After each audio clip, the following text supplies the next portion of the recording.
ఇలాంటి భవిష్యత్తులో జరగకుండా సెటిల్ అవ్వ చూడాలి బేసిక్గా అట్లా జరుగుతుందా లేదా అనేటటువంటి. ఎందుకంటే ఇదివరకటి రోజుల్లో ఓ దాసరి నారాయణరావు లేకపోతే ఒక కోదండరామిరెడ్డి లేకపోతే అప్పట్లో కొంతమంది ఉండేవాళ్ళు, డి రామానాయుడు ఇట్లాంటి పెద్దలు. ఆ పెద్దల మాట ఫిల్మ్ ఇండస్ట్రీలో ప్రతి ఒక్కళ్ళు వినేవాళ్ళు.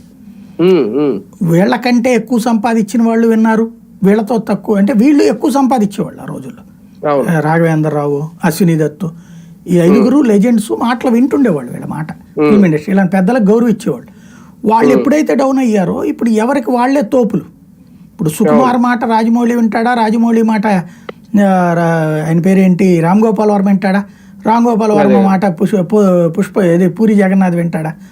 అందరూ బాగానే ఉంటారు, కాకపోతే ఎవరి ఈగోలు వాళ్ళకున్నాయి. హీరోల ఈగోలు అయితే మామూలుగా లేదు అసలు.